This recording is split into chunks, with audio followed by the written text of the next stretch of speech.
How long do you think it's going to be before they make the announcement that we've had contact with outer space and they call for... What? Never. You don't think so? No. I used to think so. I used to think they were getting us prepared, but I have no doubt now that they never intended to, and I fully agree with them. Now, 5, 6, 7 years ago, you know, I was going on the lecture, hey, you got to listen to this, you got to see what's going on. Now, I know they were right. I mean, mankind is not and will never be ready for this kind of information. Sure, it's interesting for you and me and you know, a very small segment of society, and it's tremendously interesting. But no way should the public ever be told about this. What do you think would happen if they were? It would probably cause problems that the governments of the world are not equipped to handle. The basic issue is religion. John, how many world records did you hold? 17? 17. 17. They've all been broken. Most of them have been broken because of the new airplanes that have come out. Yeah. I'm hearing rumors at Area-51 that there's at least one live alien living there. There definitely is one live alien, regardless of what Bob says today. Yeah. We're talking about Bob Lazar. During December and January, December of 1988, January of 1989, when he was working up there, he sat right in that chair whenever he'd come back from the test site, and he'd tell me what he saw. And I'll never forget the January of 1989. I was sitting at that desk writing out checks, and he comes in and he said, "John, you'll never know what it's like to see your first alien." Could you relate the you know, the times you went up there with the Lazar looking for craft yourself? We went up twice. The first time was not. The first time he knew it was going to fly. He knew it was going to fly just after sunset, and that was March 22nd, 1989. And we drove up there with Gene Huff, and we had my motorhome.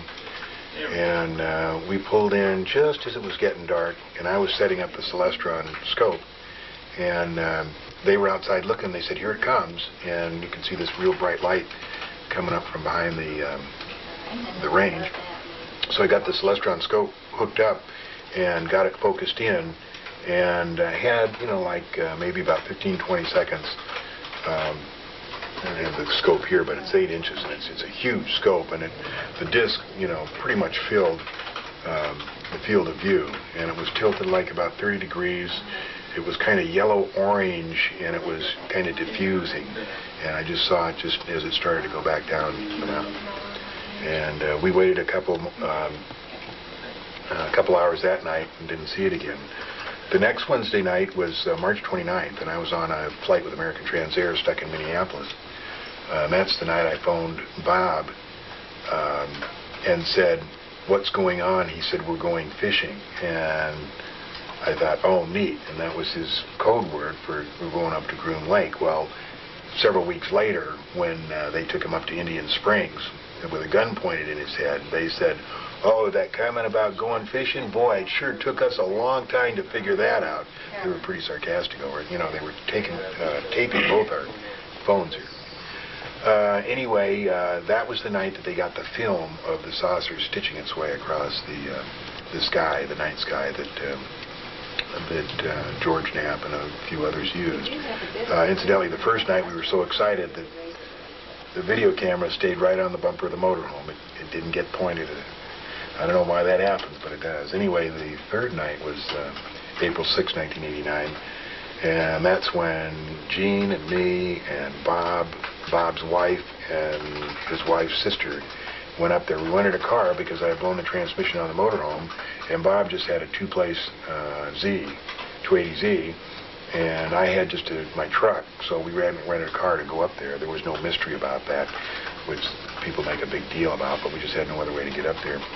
We drove in. We had in the back Geiger counters, film, cameras, videos, everything. And as we drove down Groom Lake Road at that time, we thought that the legal cutoff was that road that comes down from Mailbox Road. And so when we got there, I said, look, let's just stay here. And, you know, even if we get a mile closer, it's not going to make that much difference in the film. And they said, no, no, let's go on. So we went another couple hundred feet, and we had the lights out. And I was leaning out the window, telling them to go left and right. We stopped, and a couple sets of headlights, you know.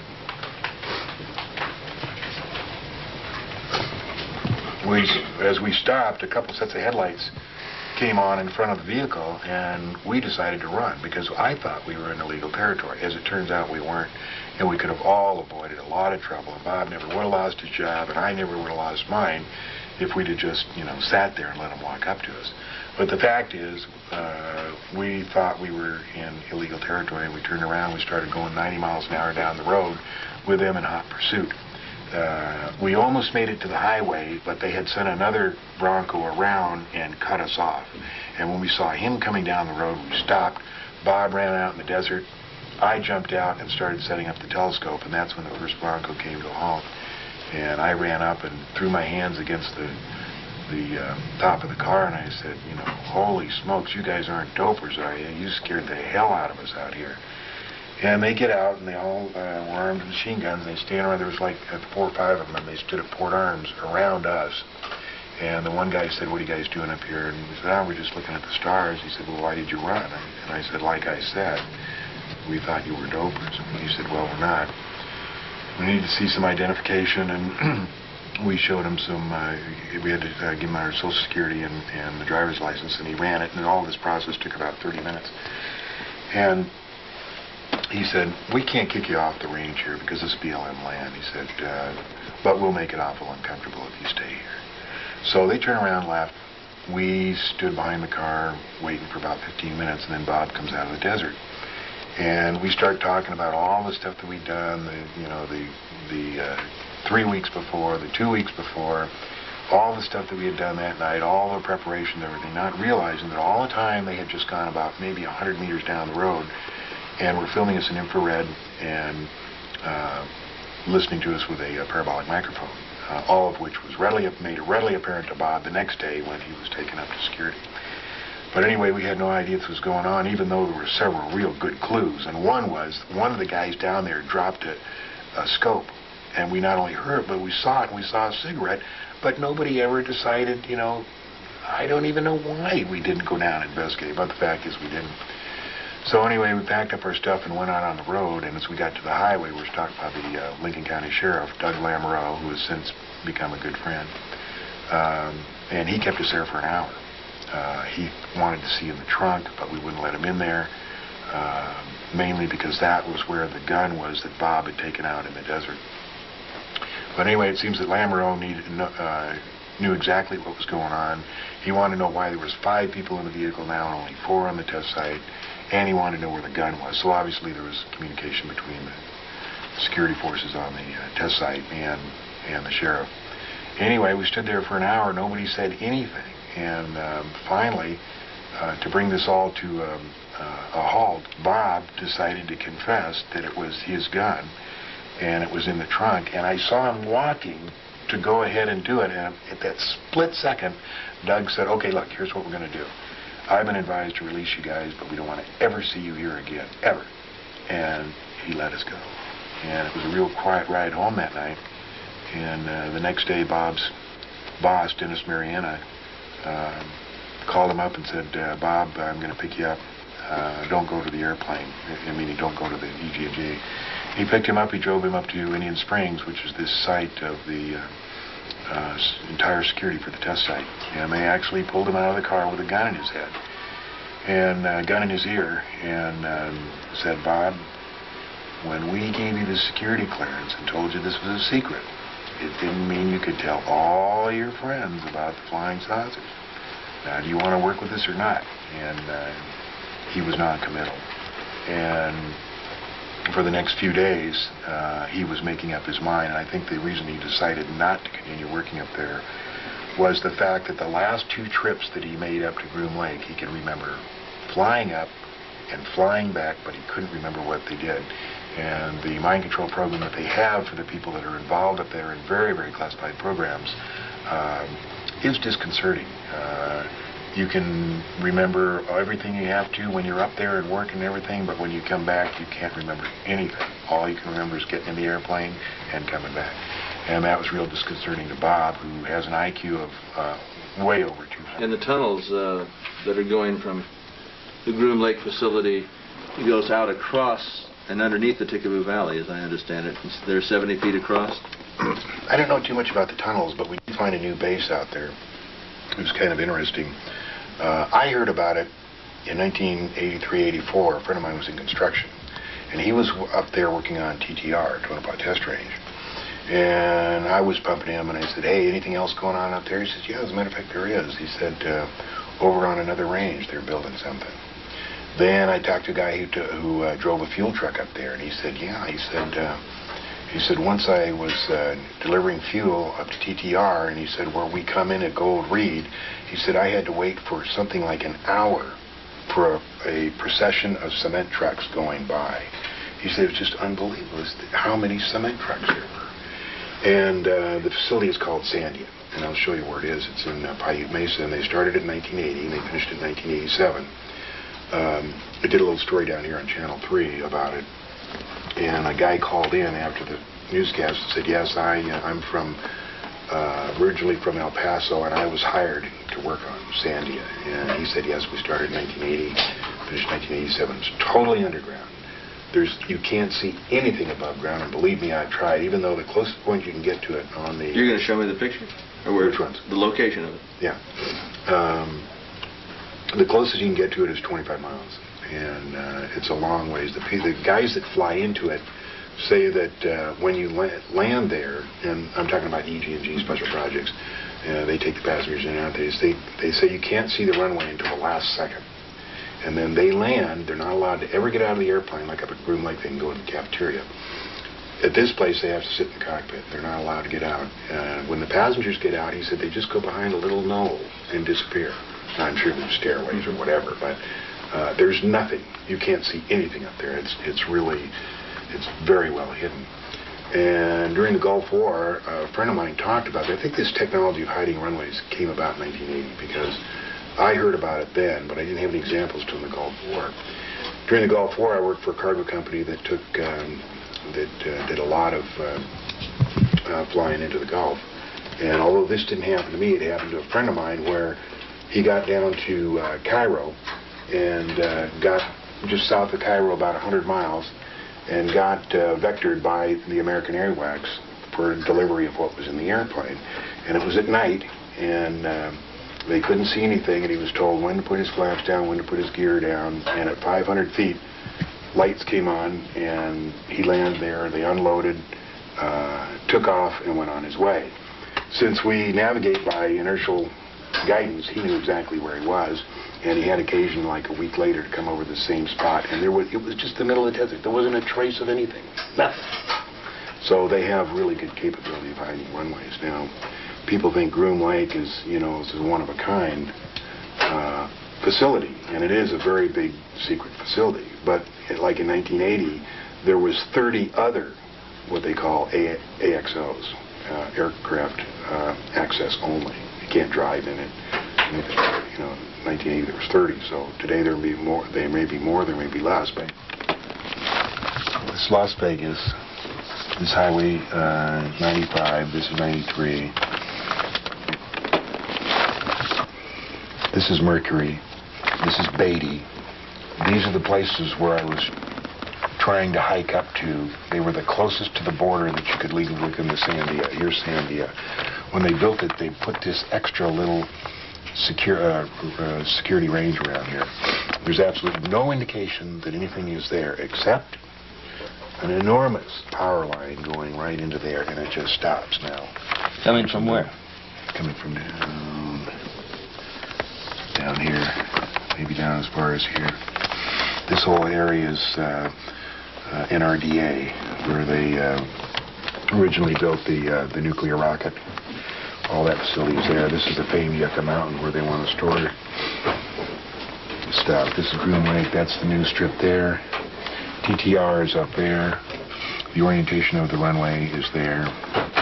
On December 23rd, I was flying a mail contract in a DC-8, and I came by this way, just to the north of here, going into Oakland, and I tuned in Dreamland 120.35. As a matter of fact, if you want to listen to it going in and out, I can put it on the scanner, because I got a big antenna that goes here. So it was about 5:30 in the afternoon, real cloudy, real dark and everything, so I just turned on 123.35 and said, Dreamland, Dreamland, John Lear and Bob Lazar wish you a Merry Christmas. And you know that nobody answered me. The Frankenstein factories where they create alien-looking There's no beings. question about it. I had a friend that worked up at the test site who went to work in the 80s, the early 80s, late 70s and early 80s, over in Saudi Arabia for one of the major contractors over there, Osama bin Laden.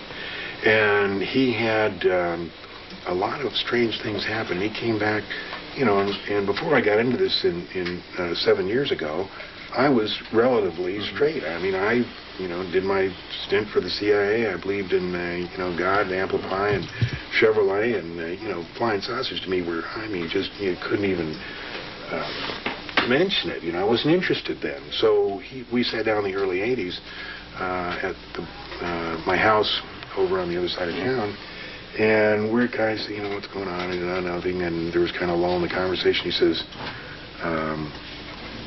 John, what do you know about, I can't think of the word. We were talking about genetic engineering. What is it when they create a human? Cloning? Oh, yeah, he says, Cloning. He says, John, what do you know about cloning? And I said, you know, nothing. I mean, this was so far out to me. And he said, just let me tell you, it's all real and it's all happening. And this is from Cecil McMain's, a guy who's so down to earth, who worked on the SR-71, who did a lot of stuff, you know, and he would never, ever come out with something so unusual as that. So they have Frankenstein, the missing kids, the milk carton kids. You know, I used to talk a lot about that, and there was a lot of kids that were missing in like 83, 84, 85, and it's my understanding that the FBI discontinued annual reports of missing people because Well, there was a million that were missing, and then actually about 80 or 90,000 that just simply disappeared. I mean, they didn't wind up as prostitutes on Hollywood Boulevard or as sex slaves or in some shallow grave. There's 80 or 90,000 that just simply disappeared. Yeah. We have both seen the film that was taken out of the Dulce facility. Why would somebody make pictures like this showing the creation of some sort of alien being? And this is a facility. This is a facility that's run by the United States government. I mean, with your tax monies. Yeah, I've heard Hamilton talk about the Dulce facility, and I've also heard about, you know, genetic engineering programs at Area-51. Yeah, there's no question that Dulce exists. You know, I was the one that kind of led the research on that. I was at a meeting in Crestone, Colorado, and Tom Adams handed me a letter from a lady who lives in Las Vegas, and she was the one that tipped us off that this thing existed. So I talked to her, and she knew the location of some photos and videotape that had been taken inside Dulce by a guard who escaped during what they call the Dulce Wars of 1979. He used to contact her every 6 months, and he said, if I ever miss contacts 2 in a row for a year, you can go after this box, which they had hidden somewhere here in Nevada, that contained 6 minutes of videotape, 25 black and white photos, and some other documentation about what went on in Dulce. About 2 years ago, he did turn up missing. We never heard from him.